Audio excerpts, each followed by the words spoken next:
live. I love that Chris is like completely fine with it being live. Of all the things in his life he's not okay with, like that he's okay with everyone seeing him and watching him operate. But I think it's just because like either way, he's just going to be sitting there talking like no matter what, wearing the same thing.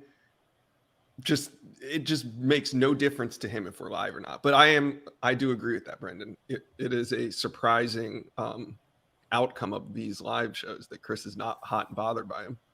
Nope. I'm just broken. I accept whatever's put before me now. Paycheck clears, right? Sure. Not even. Doesn't even clear anymore. Chris is just here for the. I'm just a middleman for my paycheck. Let me tweet this out. Beep that out. At some point, Josh. No, I'm not going to beep it out. I don't know how to beep it out. At some point, ask me why FSU doesn't run the ball more. I want to unload on people. I just want to get angry. But they should run the ball more, Simone. Okay. There's nothing wrong with giving your running backs more carries. There is something wrong with becoming so heavily run dominant that you are completely predictable. Yeah. Well, they're like one step close to they're 5 more carries away from being predictable. Just don't be the guy that's like Trayshawn Ward should only have 2 carries because that's wrong. I don't think he should only have 2 carries, but I think that people aren't understand. There's nuance, Sinone. Nuance. Yeah, I'm ready to provide some nuance. I'd contend that giving Trayshawn Ward the ball on little slip screens and tunnel screens and whatnot is basically essentially a run when you can't throw the football at all. Man, you sound like Jimbo right now. Screens are runs. Well, you know. If only you got paid like Jimbo. The $95 million man.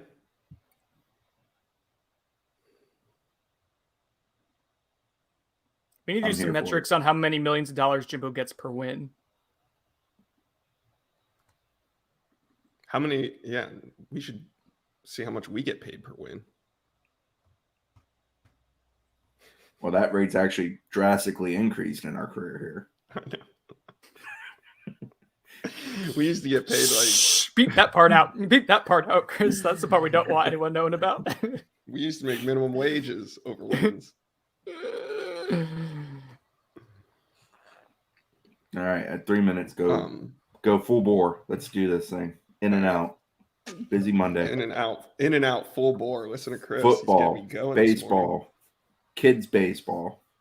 Oh, I thought you wanted us to talk about baseball. No. FSU we're going to talk some recruiting. FSU has an exhibition game today for baseball, so I'm going to drop it on that. All right. And then should I? Nah, I'm not. Whatever you're thinking, do it. Seems like a great idea. I'm not going to do it. Laughing evilly. It would be evil. I'm not going to do it. All right. Tell me when you guys are ready. Just I'm bored. No, don't do that.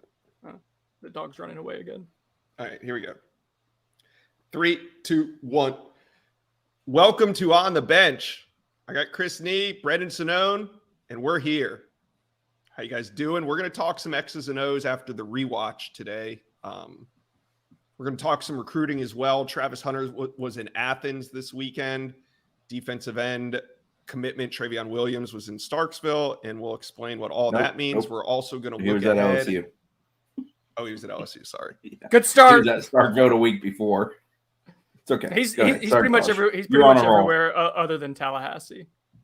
Well, how you guys doing? How you doing, Chris? I'm good weekend for you. Man. It's a winning Monday. You got to cherish these. Yeah. Look at Brendan. 2 tanks a day, Brendan. Thank the tank, he says. Have you showered? No, I'm not going to shower until FSU loses. Okay. I know who I'm not sitting beside at the press conference.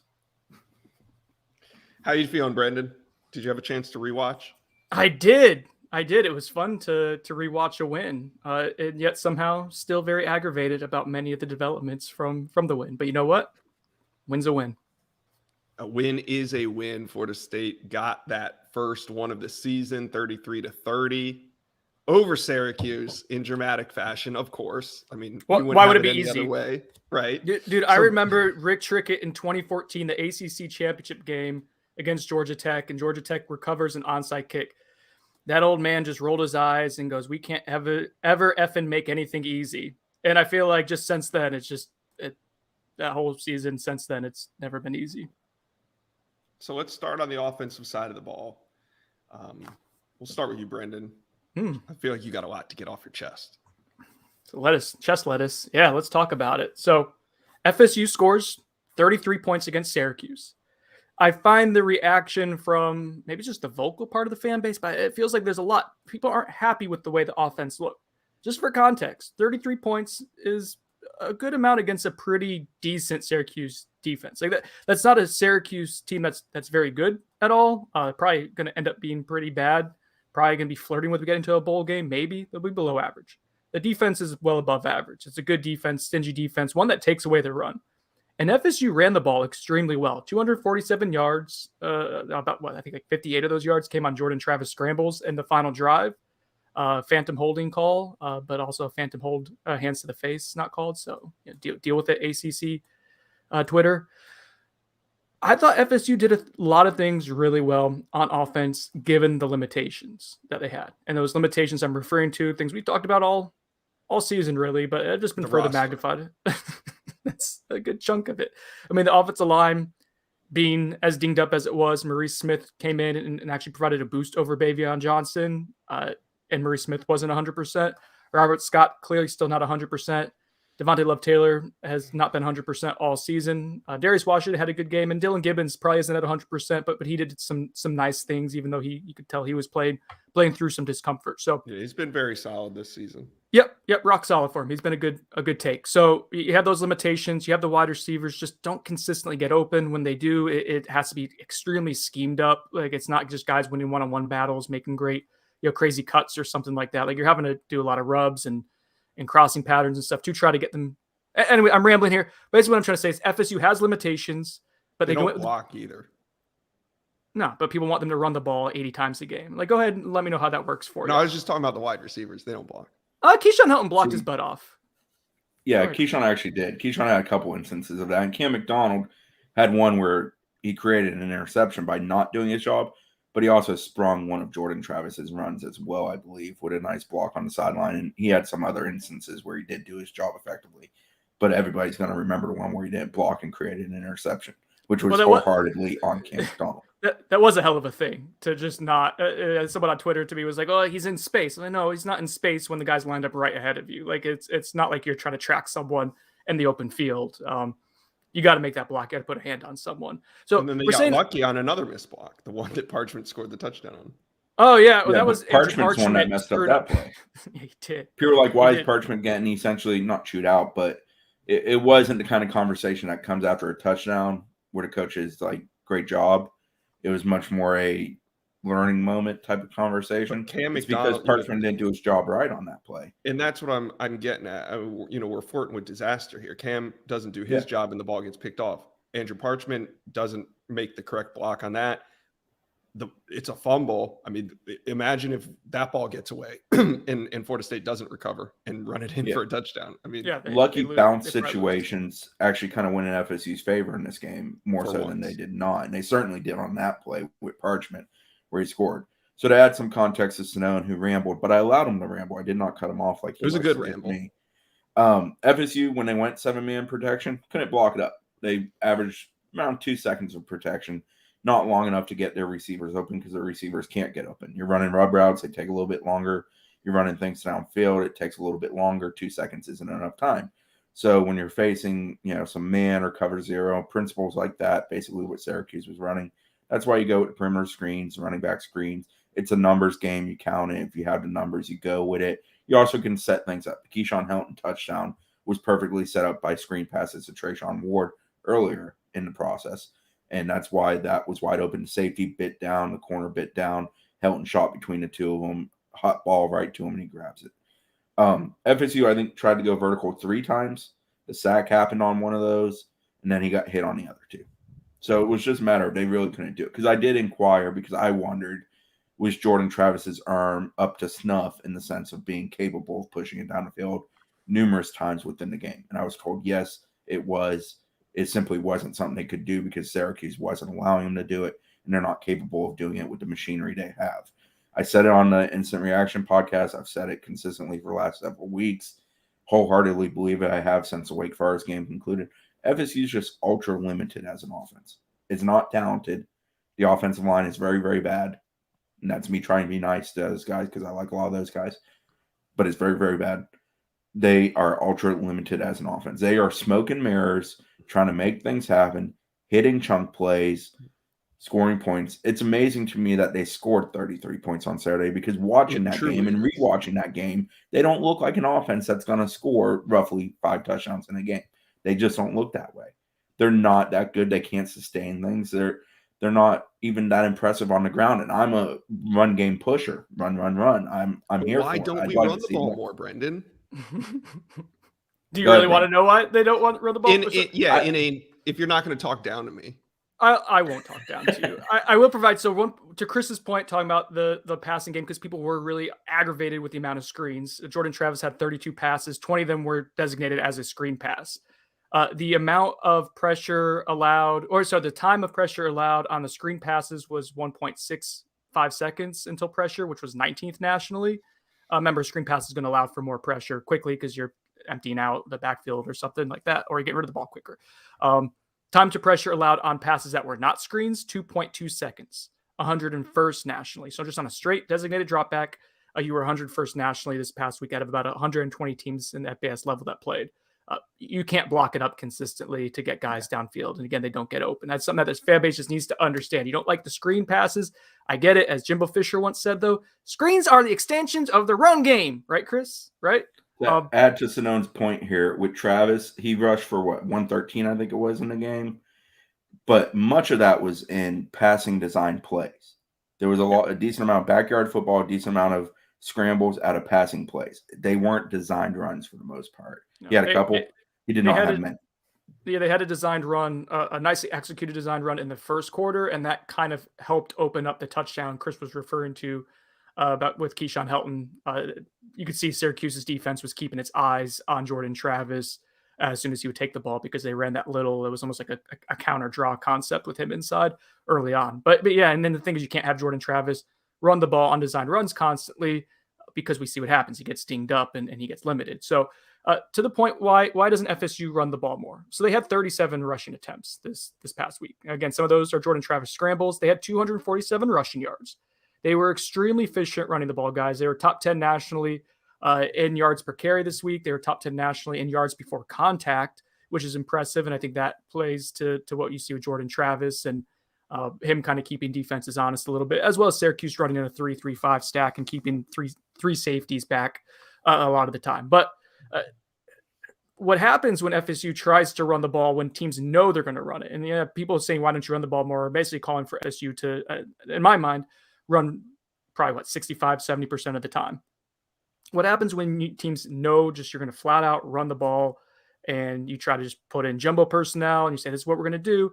FSU can't run. And their point in case when FSU is inside the red zone, I think their success rate on running downs goes, I think they're like at 101st nationally. When they're inside goal to go situations, they're 126, I think, out of 130 teams. That's me using a lot of numbers to say when they have to run the football and teams know they're going to run it, they don't do it particularly well. So the fact that they're running these screens and getting running backs like Trayshawn Ward out in space, I get it. Him touching the ball twice as a designated runner is not enough. However, he gets the ball 5 times as a receiver. That play that Cam McDonald whiffs on is Trayshawn Ward set up in a one-on-one with a safety 10 yards away from him and a chance to spring a huge play there. They put their running backs in good positions consistently. I think this staff has done well since the Jacksonville State game to put running backs in a good position to succeed, whether it's as receivers, as runners.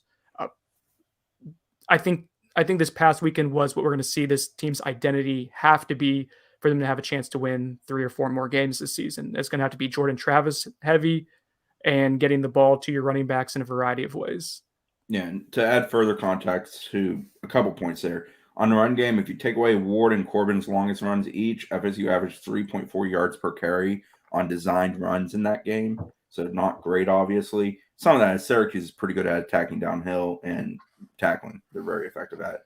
And discussing this further with somebody else who has intricacies of game play and understands it, their point to me was that when Jordan Travis scrambles out of a passing play, it's a passing success as much as a rushing play.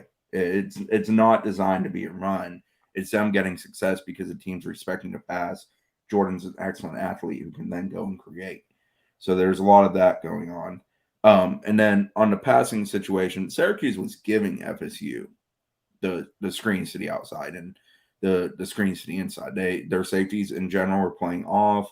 Their DBs weren't ultra aggressive at the line of scrimmage. Usually FSU could get numbers and have the opportunity, so they just kept taking it. That was abundantly clear out of the gate. I mean, 8 completions for 25 yards out of gate for FSU.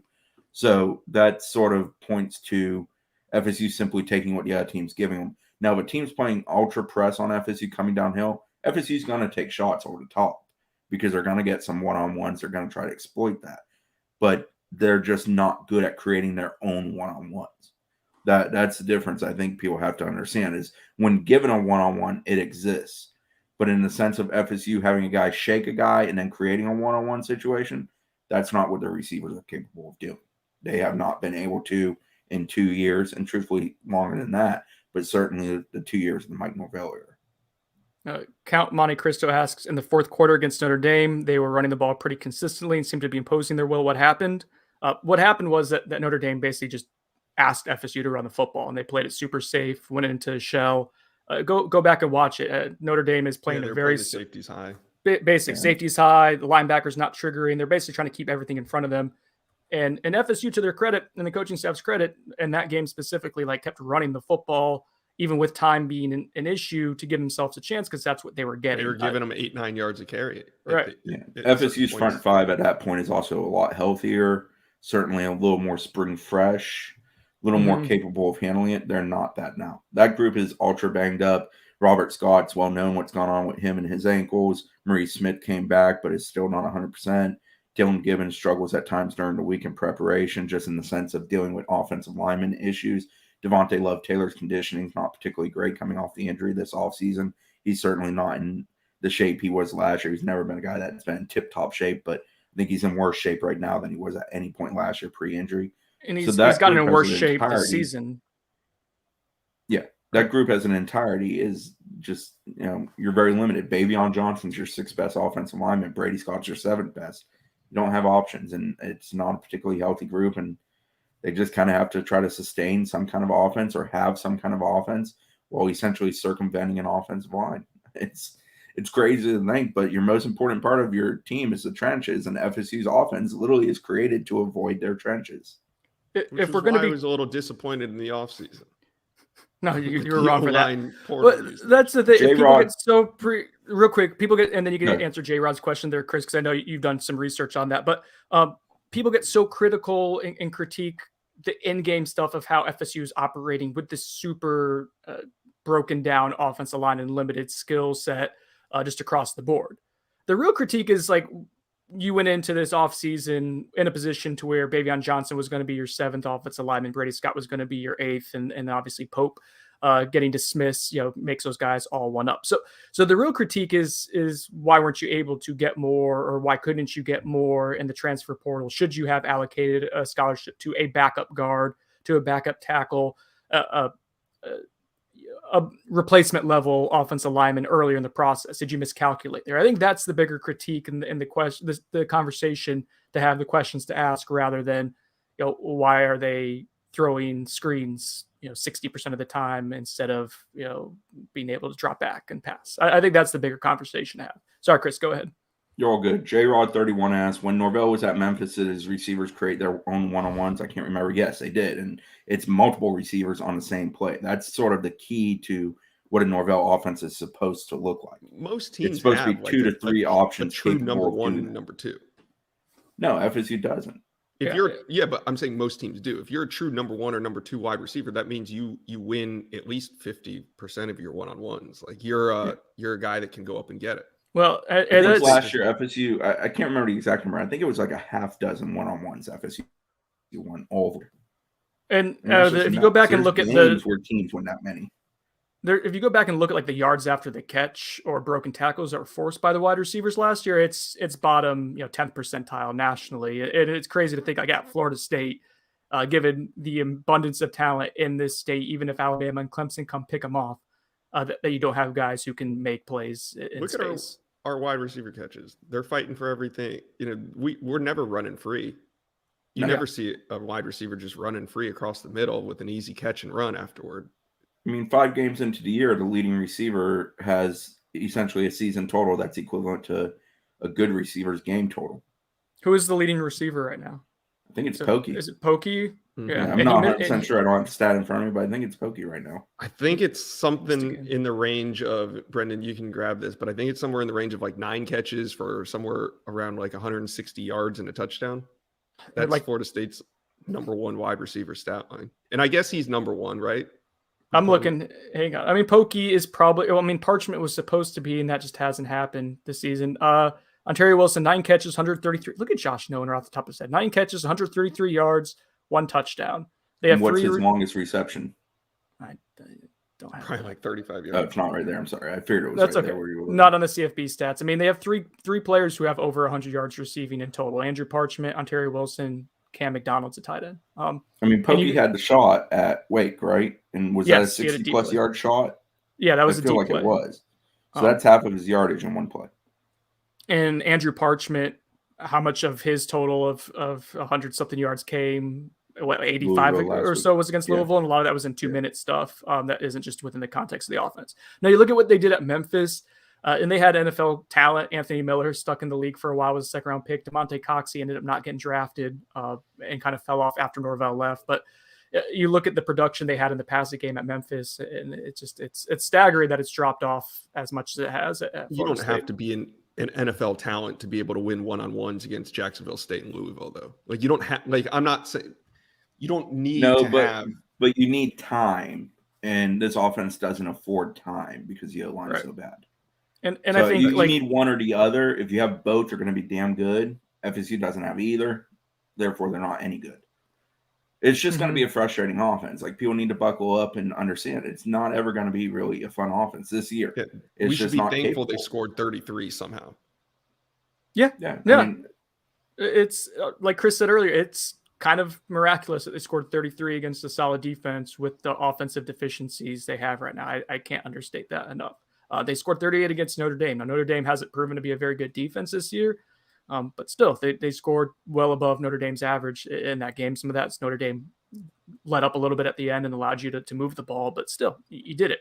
I want to ask you guys this, with the offense in mind, we've talked about with their deficiencies and what they can and can't do. FSU's averaging 35.5 points per game with Jordan Travis when he starts. When he doesn't start, it's either McKenzie Milton or a combination of the two and going back and forth. I think it's like 18 points per game is what I tweeted out earlier today. Do you go with Jordan Travis the remainder of the year if he's healthy, or do you try to keep rotating back and forth based on matchups? Well, there's going to be instances where teams take away Travis's passing ability because it just hasn't improved enough in game situations this year for him to continue to be that guy all the time. But Travis gives you best big play capability because of his legs and the ability to throw one over the top. But if a team's forcing you into tighter windows and stuff like that, you might have to look at Milton. But I don't know if you want to keep bouncing back and forth. I don't know if it's good for the headspace of either guy, especially Travis. I think Travis is a guy who rides that wave a little harder than most. I think it's worthwhile for FSU to try to ride with Travis. But behind that O-line, the way the kid gets hit, the fact that, he doesn't always protect himself on runs. He did do a good job Saturday a couple times, making sure he got out instead of taking a hit for an extra yard or two. It's just tough to expect him to be the guy that can do it for another, 7 outings? Yeah. But I think you got to go with him. I think he's the most effective quarterback. If he's available, yeah. If he's available. Until he's not. We talk about this all the time. He's not, if you go with him, you're kind of making this decision, I'm going to go with this until the wheels fall off. And at some point, there's just too many games left. The wheels are going to fall off. We're going to see Milton or we're going to see Purdy. But I think at this point, you go with Jordan Travis moving forward? We talked about that, weeks ago, but it still rings true. It's like the offense's floor is as high as it can be with Jordan Travis. Floor and ceiling math. Here we go. The ceiling would be higher with McKinsey Milton if he was 100% and if you could block it up and receivers get open. But I think the Louisville game in particular, I think they kind of started figuring out against Wake Forest. Listen, when I defend the coaching staff, like the Jacksonville State game still happened. That's inexcusable. And the usage of the running back, like all that happened. And that's something that I won't forget. They've adjusted and pivoted since then, and I will give them credit for that. I think that in the last 2 weeks, they kind of started to figure out what we can and more importantly, what we can't do. And now this past week was, to me, like the most clarifying, crystallizing moment of like, okay, this is what we cannot do as an offense. These are the guys who give us our best chances of winning. Trayshawn Ward, Jayshawn Corbin, Jordan Travis as a runner. Those three combined had about 65% of FSU's offensive touches. That's not including Jordan Travis as a thrower. That's your formula. Some combination of that three touching the ball that often gives you a chance to probably win 3 more games this season. Potentially gives you the best chance of doing that. I'm just glad we had a ceiling as a floor conversation on UNC week. Michael Jordan would be so proud of you, Brendan. So proud. All right. Maybe you become the first podcaster who's a member of the Jordan brand. Tank tops, Jordan tank tops. I will take sponsorship money from Jordan brand. I'll take the shoes and look corny like Dan Mullen rocking some Jordans. I mean, I'm here for it. I'll do my jump man pose. All right, defensive talk. Let's have a little fun. Let's switch it over to the defensive side of the ball since Brendan got a little wordy on the offensive side. We'll see if we can make up some time here on the back nine. Defense. The defense is coming together slowly. We're seeing some bits of improvement, not in the back end.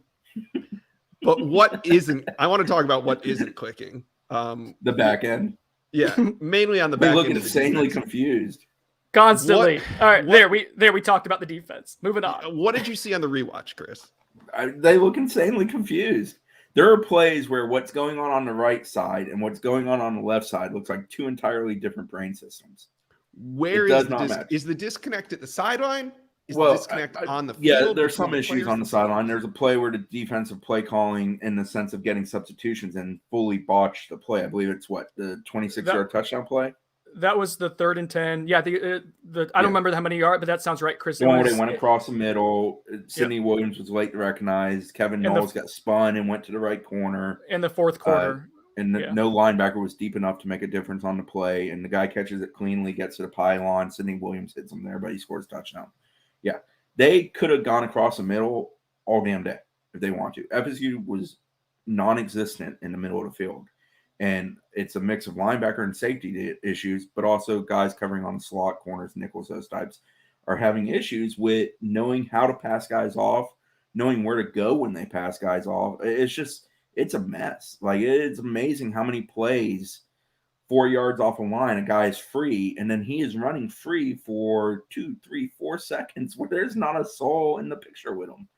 And, when you're playing a guy like Garrett Schrader who can pump it, show it that way, if all the action's going one way, he can take off and beat you the other way, and he's got better foot speed than FSU linebackers, so he's going to win those races. If Jermaine misses a tackle at the line of scrimmage, 55-yard touchdowns happen. I mean, that's what Saturday was for the defense. The defense had some great moments. They actually, per play, was very, very good. The issue is the allowability for big plays was there for the taking. And truthfully, Syracuse offense isn't good enough, especially from a passing standpoint, to effectively do that. Nor were they super aggressive from a passing standpoint to try to do that. I do now see why they benched Danny DeVito in favor of Schrader. Because Schrader can run. I mean, he can run. He had a career high in rushing yards against Florida State. That's not great. I think what's frustrating to me, and like Chris said, there were some really great moments. I want to give credit to FSU's defense because we were extremely critical the previous week against Louisville, how bad they were situationally. FSU only allowed Syracuse to convert on 2 of 15 third or fourth down conversions. Like, that's a huge improvement from last week. And they, to Chris's point, FSU's defense won a majority of its plays. I think their success rate was 62% or something like that. That's really, really good against a bad offense. The issue is that Syracuse had about 65-70% of its offense on maybe 15 chunk plays, or even less than that. Yeah, it was even less than that. And probably. Most of them were on the ground. Yeah. Yeah, and most of cross those were middle on the and ground passing or game. cross. And that's, I think, so getting to what's frustrating to me about watching this defense operate, and there's many things. Syracuse didn't do anything super exotic or fancy to scheme those guys open. It was a lot of just play action, rollouts with Schrader, and dragging a wide receiver across the middle of the field. FSU's inability to communicate on the back end makes teams Yeah. do simple things like that and Yep. make big plays out of it. You watch like what they're doing, and it was so difficult for me. And I have a hard time sometimes identifying like what's a pattern match versus like just a straight zone concept if it's executed well. But this was clearly pattern matching gone wrong is what it looked like to me. It almost looked like at one side of the defense is playing a zone coverage and the other side's playing a man coverage because of how bad FSU was at passing guys off. And like Chris said, there were instances where there's miscommunication or a lack of clear communication or substitutions that go on that lead to the confusion. But ultimately, like it happened down to down far too often against a pretty vanilla offensive attack. And to me, that's, we talk about it. Would Louisville carry over? Would what we saw against Louisville carry over? I mean, there's some examples of that, but the confusion, the lack of clarity that they have as a scheme on defense still exists, and we're almost at the midway point of the season. I don't know if that changes. I want to clear also some confusion up. Travis J is mostly injured. That's why we didn't see him in. He played one snap all game and had an interception. We're asking, we saw him at halftime make the interception. He's dinged up. He's not playing. It looked like Jerry and Jones was playing most of the second half with one arm. I don't know if you guys were able to see that up in the box, but he was pretty banged up. Miko Dotson did not go this week. Correct. We think elbow. He was not dressed pregame. He got banged up Tuesday or Wednesday. Wednesday's practice holding the elbow. Yeah, there was a moment he went off and he was holding it and he never came back. I mean, so I'm looking ahead. Bernardo Green has been super limited. Akeem Dent they are thin did not go. Secondary. Yeah. Akeem Dent's been MIA. To be fair, Travis J. So you're down 4 if you're probably top 8 or 9. So Sam Howell's probably licking his chops here, looking at Florida State secondary. I think most of those guys come back, but yeah, I don't love that matchup. Okay, so let's talk about next week's matchup against UNC for a second in terms of FSU's defensive backfield. Who do you expect to be ready and prepared to play in this game? All right, so yeah, UNC opened as an 18-point favorite and went to 17. I don't know where it's at as of this morning. So UNC heavy favorite. I think partially because of what they do well and what FSU doesn't do well. We're talking about the secondary defending big passes. Akeem Dent, I think, will probably be good to go this week. He was dressed out and with the team on Saturday. He was not around the team previously for the previous week and a half. Read into that what you will in 2020, 2021, why someone isn't around people 10 or so days. 10 or so days. So him coming back, as long as he's in good shape, like he should be available. Bernardo Green, I don't remember if he played or not. I thought I saw his name pop up like in a special team stat, but like he's just been limited with that toe all year. So I don't know if he'll be 100% available or not. Travis J was able to play situationally, but he's been a little dinged up the last couple weeks. Maybe you get him with one more week to recover and to recuperate. Miko Dotson, I imagine, was someone who was probably like a game time type of decision for them. He might have a chance going forward this week. So yeah, I mean, we'll see where the health of the secondary is. I think you'll probably be in a better spot this week than you were this past week against Syracuse. Yeah, to add a little depth to that discussion, I don't think Green played any defensive snaps. I believe FSU only played 21 players on defense on Saturday, which would have been the lowest amount they've done all season. Yeah, it's usually been more around 24 to 26 in that ballpark. I mean, they were without Dennis Briggs. Chop block took him out. Malcolm Ray, not sure what did him in, but believe it was related to the Louisville game when he actually played pretty well in his first major action. Robert Cooper played a great game. Kudos to him. Kalen DeLoach had some bad moments, but had 2 very, very good moments, including the huge play on the goal line stand. DeLoach is willing to play. Like, that's a good thing about him. He's a guy willing to stick his nose in there, willing to play physical, trying to play fast. This defense struggles with playing fast. I think some of that's confidence and some of that's concern about botched plays, basically. Thinking about what could happen instead of trying to make something happen type of issues. Some of that's roster speed. Jermaine Johnson obviously had the bad moment where he did not take Schrader down, but again, solid game. Keir Thomas, good game overall, great moments. Made a couple of huge plays. 4th down, he stopped. At 3rd down, he tore apart. That forced a punt. A couple big moments from him. trying to think of anybody else defensively that I definitely think needs to be singled out. Those are the guys that immediately come to mind for me. Am I forgetting anybody, Sano? Fabian Lovett flash. Fabian Lovett did have an impact coming back. Jarquez McClellan graded out. Just funny, Jarquez McClellan graded out as one of the highest players on defense. No, but we're always going to remember to drive. He got completely tanked up and was not aggressive enough trying to tackle Schrader on a big run. Yeah. Nope, can't do it. Yeah, Syracuse attacked FSU's third string safety. Sorry, no, I was going to make that point, but I was interrupted. I would like to, for the record, that I get interrupted all the time, but no one cares what I have to say, so it's not as obvious. Jamie Robinson, leading tackler 2 straight weeks, played pretty well again. Robinson's looking a lot like the guy I think they expected him to when they brought him in. Yeah, he's come up. J-Rod asks, has Hunter Washington been dealing with bumps and bruises? No, he's just they like Hunter Washington. He's a little undersized right now, and it's tough for him as a true freshman, I think, to win a lot of one-on-one matchups. He gets pushed out of space sometimes as a freshman. He may be good as he kind of bulks up a little bit, though. Cooper's the only freshman DB they've leaned on, and that's even finding spot duty for him. It's not going full bore with him. I think they're a little hesitant with some of those younger guys on defense of throwing them out there right now. We've seen Josh Farmer, Cooper. Those are main 2 I can think of. Shaheem Brown got some earlier in the year, but I think he played a little recklessly for their taste. He's kind of like a Brennan Gant, but not been around for 4 years type of issue. Brendan Gant played 12 snaps. I think he played 1 series, maybe 2 total. He had at least 1 missed tackle. I think he allowed a touchdown. Keir Thomas chewed him out pretty good on the sideline, apparently. Lowest graded player on FSU's defense, according to PFF. Was Brendan Gant. Yeah, for that game. Yeah, I mean, at a certain point, it's been multiple coaching staffs, multiple positions, and it's just not clicking for him. Like, I felt this way a couple of weeks ago. I just don't need to see him taking a ton more snaps. The issue is when you're as thin as you are in the secondary, I don't – it's like you don't want to give up on someone, but it's not clicking for him for whatever reason. I know anybody that watched the Syracuse game, opposing coach, offensive coordinator types, is going to include the play-action boot in their game plan. Because when FSU's linebackers bite on that, you got a one-on-one basically with an end or 2-on-1 with the safety in the end. And, there's a whole lot of daylight, a whole lot of green. Syracuse realized that at some point, hit the 55-yarder on it, and they went back to that honeypot a couple times and had success on multiple instances. It wasn't until FSU brought that nickel corner blitz that on the final drive for Syracuse that kind of stifled it. It was a good play call. I want to give credit to Adam Fuller-Windu. Like, that was a timely play call that gives FSU a chance to win that game. And it almost entirely got home. It definitely impacted the play as it needed to, though. Ooh. All right. Do we want to do you want to talk special teams? Special teams before we move on? Let Chris get it off his chest. Yeah. So Chad P asked thoughts on Pokey replacing Helton as punt returner. Well, it didn't go well.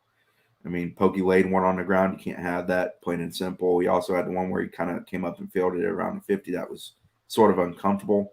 A lot of orange pants around him when he did that.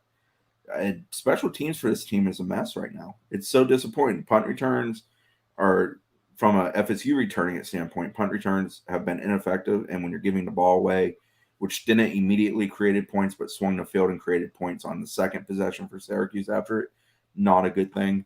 Kick returns, there's a whole lot of half speed going on. I know some of that's waiting for a hold open, try to hit it, but man, like, you can't be jogging against teams going full bore. You're not going to gain anything out of it. It would be better to take a fair catch and just start at 25 instead of the 15 to the 20 or even deeper. Extra points, field goals, obvious issues there with Fitz. That extra point he missed. I don't know what the heck happened in the machinery of that, but that thing was going hard right off his foot without a shadow of a doubt. It's just, for the amount of time this team dedicates to it, I sound like a broken record. It needs to be drastically better. And we need to get Peter Ward back on the sideline. Remember Peter Ward started hanging out on the sideline? So much that. For like 2 games. Damaging.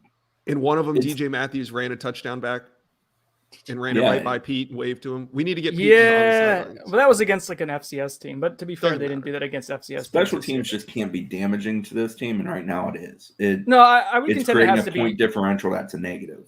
No, I would contend that it has. I mean, I agree, Chris, taking it a level further, though. Like, the amount of time they allocate towards it and the roster deficiency they have, especially offensive line and the secondary and those issues. Like, offense or the special teams needs to be an asset for this team. It's not. I'm trying to find my stats from the other day. But basically, like FSU was a top 30 team in special teams last year. I think top 20 in expected points added, and they're like in the 70s or 80s now. And it's the same exact staff as last year. They're allocating the same amount of time to it. Pretty much the same players and personnel who's involved in the return game and whatnot, and kicking game, punting game. It's inexplicable. I mean, we'll ask about what coaches are seeing and what the breakdown and disconnect is, but I can't imagine they have a great answer for it right now because they pour a ton of time into it. Even if it's not that, it's bad decisions to not field punts that end up getting down on your 2-yard line. It's bad decisions to fair catch punts inside your 5-yard line. Like in any key decision, it seems like right now just special teams is going the wrong way. Luckily, they did knock down the field goal. Fitzgerald redeems himself. That was much needed. Do you feel good about the kicking situation right now, Chris? No. When you're missing extra points with regularity and missing a kick here and there, no, you can't feel good about it. I mean, I think it's abundantly clear that they believe Fitzgerald is better than Parker because they haven't even hinted at possibly shaking that up. But no, I mean, it's when they lined up to kick that field goal at the end of the game, in no way, shape, or form did I wholeheartedly expect it to go through. Knew there was a chance, but I mean, no, come on. One had to fall through, though. I mean, one special teams play. It was a good weekend for FSU kicking balls in comparison to their state rivals. Heyo. It did feel good this weekend. I watched the Florida Kentucky game. I did get to watch the Miami Virginia game. I woke my whole house up at the end of the Miami game. Buyer Sinone. When that doinked, it was like a fire alarm going off. I fell asleep, to be honest with you. I fell asleep. What? No, I didn't. I enjoyed it immensely. What loss gave you the most joy? Texas A&M, Miami, or Florida? Florida. I think going to Kentucky and only scoring 13 points. I was happy for Stoops. Okay. I like Mark Stoops, always did. Thought he did a hell of a job here. Think he's done a hell of a job there because that's not a place that anybody really cares about football most times. I really enjoyed the Miami ending. I think probably more than anything because when it hits the upright, it just tears at your heart a little bit more because it's not like you missed it badly. Inches, to quote something. See, I didn't get to see the end. I just watched. I kind of felt bad watching the Miami game. Like them getting gashed by Virginia just up and down the field at home on a Thursday night with nobody else in the stadium. I take that back. I almost felt bad. Yeah, I was going to say, I didn't feel too bad at all about that. Josh's troll game is just elite. I enjoyed just for I got Billy Corbin pretty good this weekend. I like Billy. He just needs to make like a 5th U documentary. I don't think they've been enough so far. Cocaine Cowboys out right now. Have you seen it? It's phenomenal. I mean, I've seen like the first 2 Cocaine Cowboys. The most recent one on Netflix, that's his project too, right? About the 2 guys who went to high school together. And he did Billy does a good job. Screwball, the documentary on A-Rod and the Balco. That one's awesome. He does it with little kids playing the parts of all the bad guys. A joke. Billy does it. I mean, the U documentary, the first one especially, was really well done for the 30 for 30. Probably my favorite 30 for 30. No, go check out the Texas A&M board. They're turning on Karen Key Largo. Yeah, that's great. That's got to be a top part Karen, of the weekend for me. Hey, Karen, real quick. No. Real quick, Justin Tinsley asks, are they playing a lot of walk-ons and special teams because of depth issues? There were a lot of walk-ons who did play on special teams. That's an astute observation, Justin. I think partially that's part of it. But they're always going to have. What's the other part? Joe Lang's an asset in that regard. He is, and he'd be playing whether they were dinged up or not. I think like Caleb Blake was a newer addition to special teams, and he had at least one. I think he may have had 2, but yeah. I mean, so that's part of it. But like that's. I don't get too much into the walk-on stuff, but I do know the name Lang was somebody that they were excited about. I get into the walk-on stuff when he made the tackle. It registered with me. I was like, oh, that's the guy that they were actually excited about. The one quick add-on to the special teams discussion, when I'm watching them do punt returns and watching them in practice and then in a game, the way they set up for things on that, not always the greatest with dealing with the gunners, but when they are down there and setting up, like trying to build a wall, trying to reverse the field, catching it on a hard right, working to the left, stuff like that, it is set up how they do it in practice. Like Lang, for example, there's one where he gets down there, he turns basically facing the FSU sideline, and he's essentially going to be the lead blocker if it works left. But I think in that case that it was fair caught, so it didn't matter. But it's funny because we talk about they invest a ton of time and practice to that. And it's definitely the concepts are being absorbed. Guys are doing things they're specifically talking about in practice, but the results are non-existent. They're actually bad. So I don't know. It's the number one area where this team can actually improve, in my opinion. Like I don't expect the offense to get better. I don't expect the secondary to suddenly become good. I think special teams is one area where they can actually like find value. In practice, you're telling me that when they field kickoffs, he catches it and acts like he's shot out of a cannon and just runs straight upfield? Yeah. Yep. It looks good. And that never happens in the game. Nope. There's a whole lot of jogging, pacing, waiting for something to open, and somebody in the wall giving way and getting gobbled up for nothing. Wild. All right. I feel like we need to cover recruiting before we get out of here. Headlining news. Actually, there was a lot of news surrounding Travis Hunter this weekend. On Friday night, he went down with a serious injury, and it seems to be an ankle. At first it seemed really bad because he went off on an ambulance, but then he shows up in Athens the next day and puts out a photo showing, his ankle didn't even really look swollen. But then later in the day, he goes to the doctor and gets a cast. Or this was yesterday. I take that back. On Sunday, we know that Travis Hunter now has a cast on his ankle. We expect him to be out for at least the regular season of the high school season and maybe the playoffs. We don't know exactly what the injury is, but Chris, scary moment Friday night. Yeah, I mean, we didn't have any boots on the ground when it happened. So I was actually out enjoying an evening with wife and some friends. So I started hitting up a couple people and asked, and nobody was definitive that night. There was some concern, broken leg, broken ankle.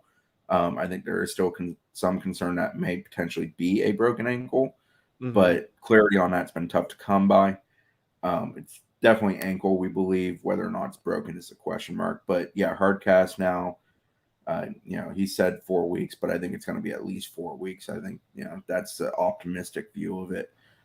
Kid's a freak, so maybe it happens quickly, but I think it stinks for him. There, we know it's not a knee.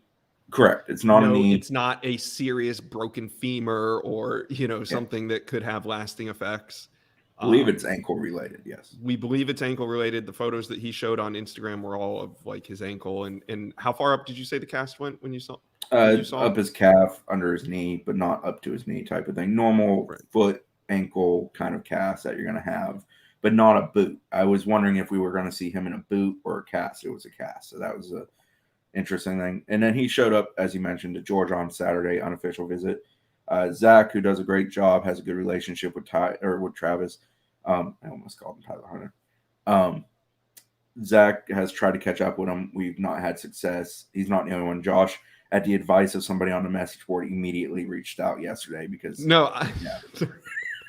So what happened was I literally had just texted Travis. So the last time Travis and I texted was like back in July, and he asked me for some photos and video of his workout at FSU's camp. So I don't talk to him regularly like Zach does, but it was a big weekend. So I had reached out to him already. And then somebody on the message board said, "Hey, you guys need to reach out to Travis Hunter." So I just replied and said, "Done," because I had literally just done it, but it wasn't because somebody on the message board asked. Travis Hunter's he's the number one prospect in America. He's a 5-star recruit. Like I want, I'm imagine involved in this too. Imagine acting or thinking that like we haven't tried, that you guys, the guys who are covering recruiting, haven't made an attempt to figure it out. Like let's hold on. Let's just also take a step back. If Travis Hunter doesn't want to talk, and that's okay. It doesn't. Also, if a 5-star prospect that was committed to Texas A&M made a visit to FSU, it would be our story. Like we're not going to be really bothering Brian Peroni to catch up with the recruit. Like that's our story. So we're kind of in a reactionary spot here where we're waiting for the UGA sites on our network to catch up with their visitor. Yeah. Of course, we're going to also get in on this as well, but it's just kind of how it goes in this world. Yeah, unless he's pursuing it from his end. Rusty Manziel of our Georgia site, for those who aren't familiar with him. It is what it is. Zach has expected him to take visits elsewhere, see a few schools. This was just the first one. He's the number one player in the country. Anytime he steps on campus anywhere, it's going to be big news because that's what's made of it. Now, is it concerns from an FSU standpoint? Sure. I mean, FSU's 1-4, and he's going to other places, including a place that right now has arguably the best defense in the country and is playing a high level of dominant football in his home state. But get as concerned as you want to get is sort of the thing with him. Travis Hunter is concerned. I don't either. But there's going to be people that are going to be concerned no matter what we say. So they can go ahead and be that way if they'd like. Yeah, I advise them. Travis is an Instagram kid. He will go live on Instagram and let us all know what's going on when he wants to. That's sort of how he operates to a degree. He also does interviews here and there, but he's a kid that's very social media savvy, and I think he'll handle himself that way. But he knew when he was pictured at Georgia on Saturday that it was going to become a big deal, and I just don't think he really has any real interest in talking about it right now. Somebody's going to show up at school and try to interview him, and we'll see if that happens, And I'm not saying that's us as a network necessarily, but I'm sure somebody out there's a lot of competitive Georgia sites, they'll do that. And Michael, sorry, I can't pronounce your last name without messing it up, so I'm not going to try. He replied, yes, sir, under Sapp's Instagram post saying he's locked in. So there you go. There you have it. It's done. On a 1 to 10, my worry on Travis Hunter is about a 0.5. I have no concern over Travis Hunter's visit to UGA this weekend. I know people were freaking out. He's not going to decommit. He's not flipping. If anything does happen, I think it'll be right at the end. But right now, I fully expect Travis Hunter to sign with Florida State. I don't think – what? 0.25. Wait, let's just go around the horn. Your scale of 0 to 10 of why don't look at me like that? It's giving me anxiety. Of worry is 0.25. Chris, what's yours? A 2, you said? I said 2, but I'm a worry word when it comes. Well, I'm not a worry word. I've covered recruiting so long that I'm jaded. So hold on. So I think essentially my real 0 is really a 2. Like I don't begin at 0 for anybody. Hell, half the time they sign, I'm still not at 0 because I've covered enough guys that have signed and tried to go elsewhere. So are you saying I should be more worried? Mine's, no, I mean, granted, you, Josh. You be you. I'm not trying to change you. We're 20 years into this relationship. It's like a marriage. I know who and what you are. Hold on. Where do you think my worry starts with? What number on the scale? I have no idea. Oh, you're like a 7.9. Anyway, I mean, you start at like a 6 easily. Okay. The reason I say that is because, like, if you compare and contrast Travion Williams' recruitment to Travis Hunter, I'm at about a 7.9 worry with Travion Williams, and he was at LSU this weekend. He was at Starkville before that. Travion Williams is the 4-star defensive end. Out of Mississippi that Florida State landed back in June, and he's a very important piece to this class because with the departure of Jermaine Johnson, with the departure of Keir Thomas, I mean, Florida State's cupboard is nearly bare at the defensive end position. And Travion Williams is one of the first prospects in the last couple of years that comes in, I don't want to say ready to go, but built for the position. There's no, oh, maybe he plays this, maybe he plays that. Like Travion Williams is a big time defensive end in the making. Problem is he lives in Mississippi and we know how those recruitments go. When Florida State was riding at the top with Jimbo, it was extremely hard to land prospects out of Mississippi, even with a 10 and 11 win seasons. For 1-4, Florida State is just barely holding on to Travion right now, in my opinion. LSU offered, was it this weekend or the week before, Chris? Week before. I think they offered immediately after they beat Mississippi State, which is a game that Williams attended at Mississippi State, and then they set up the visit for this past weekend, which, to the best of our knowledge, we believe he did take. He was wholeheartedly expected by LSU to be on campus. We saw a photo of him pregame at LSU, so we believe he was there, and it shows that LSU offers 6 days before and then gets him on campus immediately after. When to me, this totally flew under the radar of FSU fans while they were getting all hot and bothered about the Travis Hunter situation at Athens, which I think he was just there to see a good game. Wish I was invited. But to me, the Travion Williams recruitment is scary. It's getting there. But so contextually, like Travion Williams commits to FSU in June. It was after the June. camp. His second visit. His second visit when he brought his family. He was a Mississippi kid who was getting Mississippi interest, who committed to FSU pretty late in his recruiting process. Didn't have a whole lot of like built up time with the staff. So you telling me he's going around visiting other schools is not surprising. Oh, he had a bunch of built up time with the staff, is what you're saying? I think the family had a pretty good relationship. That's not what I'm saying. I'm just saying it's not time-wise. Time allocated into his recruitment was what, a few months, maybe a year tops. He wasn't on the radar until recently. No, for FSU, most teams because he played quarterback and Right. running back. Yeah, You're right. But FSU has done a good job recruiting him. I guess what I'm saying, and you guys know about recruiting far more than I do, so if I'm way off on it, let me know. But I'm saying is that him, a Mississippi kid who hasn't been in the fold for a long amount of time, to me, him checking out other schools isn't a surprise. I think that's almost expected, especially with FSU start.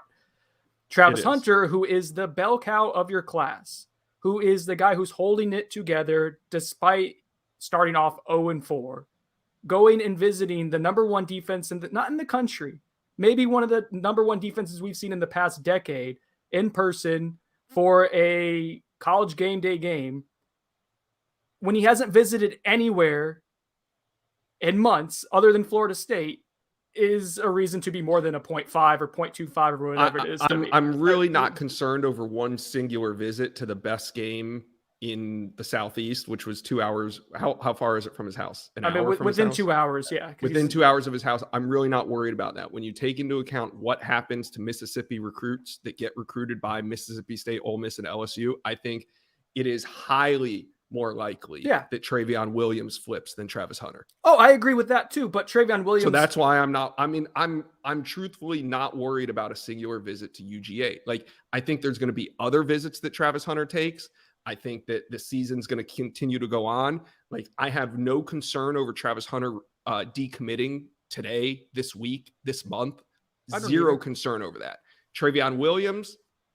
Yeah, it could happen anytime. Well, Travion Williams decommitting would be far more likely and expected than Hunter that's what would. we're talking about. There's one. Hang on, but there is one that is more impactful. Travion Williams decommitting and Travis Hunter decommitting are not the same, and I think that's not at all. But Travis Hunter's not decommitting. Not now, and I'm not saying he will. So, are you trying to wish this into existence? No, what I'm saying is, I think. You sure, Tank Boy. All right. What I'm saying is, Chris, you said profoundly after Saturday's win over Syracuse, in order to win 2, you got to win 1, right? Baby steps. Well, in order to get to the point where he's taking official visits, it starts with unofficial visits. You guys have been doing this long enough to know when someone starts having a wandering eye, a little straying eye, that's all it takes. But he hasn't taken an official visit anymore. Not yet. I know. One. Okay. I'm just not worried. I think the Travion Williams deal is much scarier, and it's been escalating over the last couple of weeks. He's also gaining more interest. I mean, an LSU offer followed up by an LSU visit tells me a lot more than Travis Hunter going to see the best game in the Southeast. I don't care about Travion Williams. He's important to this class. He's gone in my mind. He's done. He's already done. He's gone 2 schools in the last 2 weeks. God, he's got a winner on him real quick. I know. I'm done. He's from Mississippi. He's gone in my mind. Travis Hunter keeps the majority of the class together. Right. Yeah, and he's going to stay committed. I don't know. Are you trying to scare me?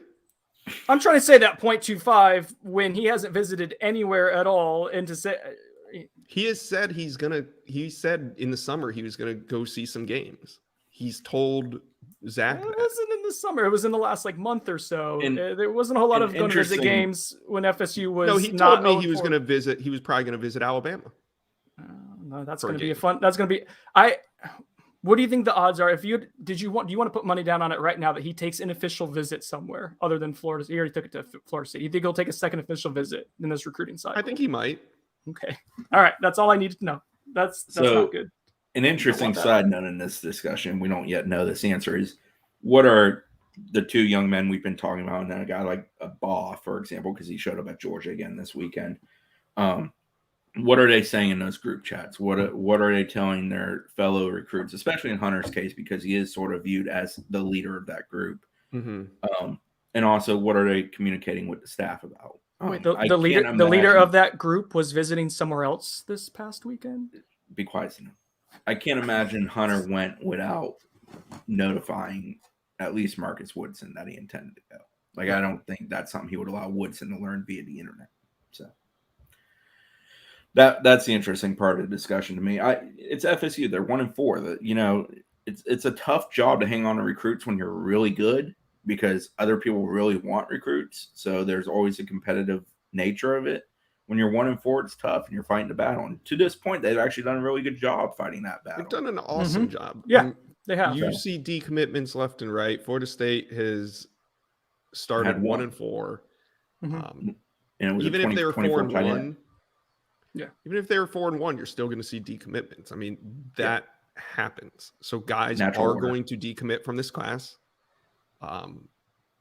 Some will hurt more than others. And obviously, Travis Hunter, as Brennan said, you are correct. Like, he is the linchpin of this class. He is the voice. He is the face. He is the bell cow, whatever you want to call it. He would be a huge blow. But it's not going to happen, Brennan. Don't worry about it, bud. All right. But if it does, we'll invite Zach on, and we'll just let Zach be unfiltered because I'm pretty sure he'll have to get it off his chest. I feel like I was the closest one to breaking, but we haven't heard from Zach in a while. I feel like Zach might break pretty soon. Which would be saying a lot because he's a pretty calm and composed young man. We'll get him on here. Break when you're young. You gotta have that so you can get stronger when you're like us. All right. So let's other recruiting thing real quick. FSU hosted an offensive lineman, Matthew McCoy, from the Jacksonville area. I was going to talk about him. Go ahead and talk about Bird. I was going to say, let's move on to the guy. I was just trying to alleviate some of the pressure on you, buddy. I got been yelling at you for the last 6 minutes. Feels good. All right. St. Augustine, Florida, Creekside, 3-star offensive tackle Matthew McCoy was at Florida State, as Chris said. The 6'6", 265-pound offensive tackle has gained about a dozen offers in the last month, and Florida State offered him before the game started. So they didn't even wait till the win for the atmosphere to be electric.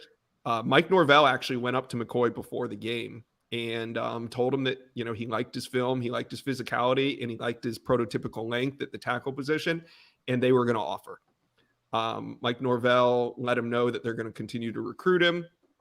And McCoy tells me that he really likes FSU. He told me, quote, they're one of my top schools. He didn't have favorites, but he did tell me, and this is kind of where if a kid doesn't want to say who his favorites are, you follow up and say that he really likes FSU. He told. I don't know what's happening there. Where'd that come from? I don't know. I'm going to give StreamYard a thumbs down. Thumbs down for this recording. All right, but McCoy said that he wants to visit Ole Miss for their game against LSU, and that's a potential official visit. And then he wants to schedule Maryland and FSU for later in the year. That would give him 3. He definitely sounds like he wants to take all 5, which leads me to believe he's in no rush to decide. McCoy even said he might take it all the way to February signing day because he is not an early enrollee. So a new tackle prospect on the board. Chris, this is kind of in your area of the Jacksonville, St. Aug region. Have you seen him play? What do you think of McCoy as a prospect? I quickly viewed some film on him when I reached out to him on either Friday or Saturday morning because I was aware he was coming for the game. I didn't realize till actually after the fact that he's Luther McCoy's brother. I dealt with Luther, who I believe ended up at Minnesota, if I remember correctly, last year. He was another under the radar kind of guy that who I liked. And was that during the Greg Fry era? No, Luther was last year or 2 years. The Greg Fry pretty era. Recent. All 11 months of it. So it was it was the guy in between. What was his name? Randy. Randy Clements. But Luther's more D tackle in my opinion. I don't know what he's playing at Minnesota. I need to look that up, but I liked him as a D tackle. But Matt McCoy, he's long, lean, athletic. He's got the kind of frame you kind of can take and build into. I mean, we're seeing FSU make up the B board at this point, essentially, of backup options. And that's not to devalue a kid. It's just where they're at in recruiting. They have to be prepared in case other things go elsewhere. Missing on Elijah Pritchard Woody, or Baugh departing the class or Woody. Right. So Armella, Eston Harris. He's one of a few we know who they're looking at. There's a kid, Jacarius Peak, I think is his name, up in Valdosta.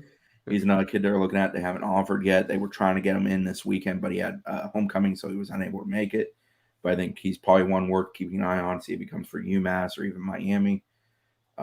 So, yeah, that's where they're at. But the McCoy kid, I mean, O-line are kind of a weird thing. There's some sure things in the world, but a lot of times it's projection of big body frame, athleticism. Can they bend? Are they willing to be physical? Do they have enough between the ears where you're comfortable with them? If those things check out, you're usually kind of game to go with them.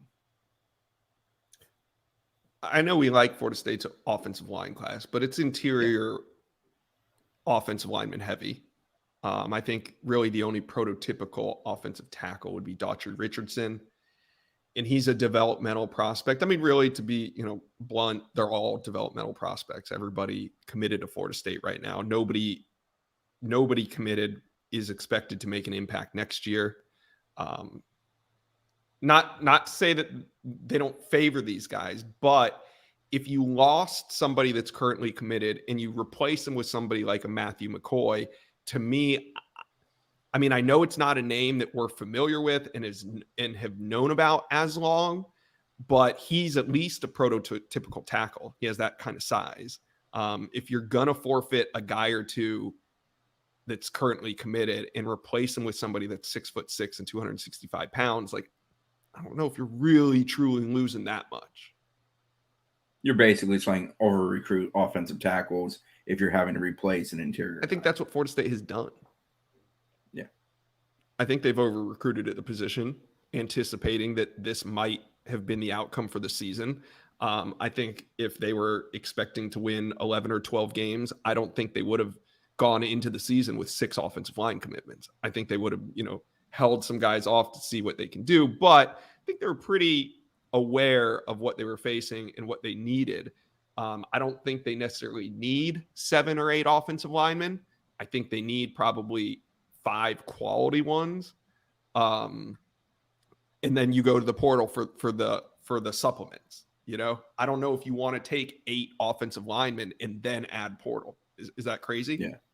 Portal is going to be an interesting thing with this group. I'm interested to see how much we see them recruit essentially Plan B types in the high school ranks versus going portal.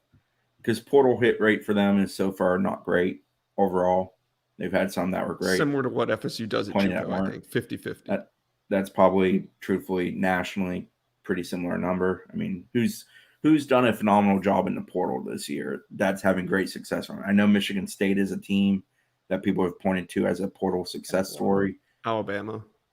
Yeah, but they're Alabama can go a top select heavy. few elite ones. Yeah. I'm saying teams that kind of leaned on it heavily to try to flip things to some degree. I don't know on Arkansas. Maybe Arkansas is one, but I don't legitimately know one way or the other whether or not. Did Will Levis transfer to Kentucky? Yeah, he's a transfer. He was at, I believe, Penn State as a reserve. State. He beat Florida. So that's a good one. Well, FSU has probably hit on, it took 10 transfers this past cycle. It's probably hit on 4 definitively. Keir Thomas, Jermaine Johnson, Dylan Gibbons, and Jamie Robinson. We're going to do a whole pod on this, I think. We will probably during the bye week. Yeah. Let's not get ahead of ourselves here. So, yeah. All right. I'm just glad Josh isn't concerned about anything ever at any point. No, I am. I'm concerned. Did I not say I'm Trevion Williams is gone. Let him go. He's done. I think you legitimately said, I am not concerned. Just, I'm not trying to side I'm with not one concerned person about here. Travis Hunter. I know. Joking about it. I'm very concerned. I'm very concerned about Trevion Williams. Sinone's concerned about what's coming in another minute. Like, he's just always concerned. So, well, that's anxiety. That's the definition of you're not anxiety. 2 peas in the same pod. No, because I think to an extent, Florida State controls their own destiny a little bit with Travis. I think not only on the field, but also off the field. Like, I think Marcus Woodson's relationship with him, Mike Norvell's relationship with him, and just Travis Hunter's stubbornness.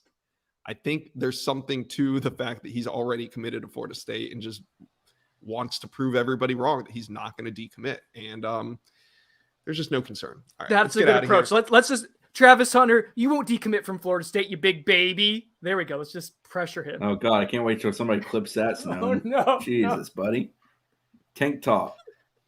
Chill. Anything else, Brendan? Well, basketball added a 4-star forward. That's a pretty good addition. Can he play tight end or he probably actually could. To He'd be kind of long and lengthy. You could also bulk him up and maybe play him on the O-line. No, but we need more tight ends, Green. Chris. No more tight ends. Deontay Green, 4-star forward from Asheville Christian Academy in North Carolina. Actually, buddies with Caleb Mills, who's from the same area. I I won't bore you too long, but he's an inside-outside forward who can do a lot of different things. He's one play physical. He'll be a little tenacious. He'll get after it. It's a good win for FSU. They beat out NC State here. NC State was a long time considered the leader. He officially visited not this past weekend, but 2 weekends ago. That swung it in FSU's direction. From what I understand, he actually told the staff on Saturday of that visit that he was coming, or at least that he intended to come.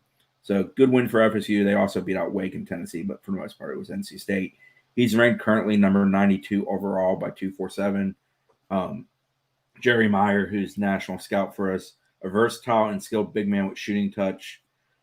He added about his ranking the potential for him to outplay in college his current ranking. So sounds like a pretty prototypical Leonard Hamilton big, but it's a good addition to the class. It's their third commitment for 2022. I expect the class to be around 5 to 6 guys.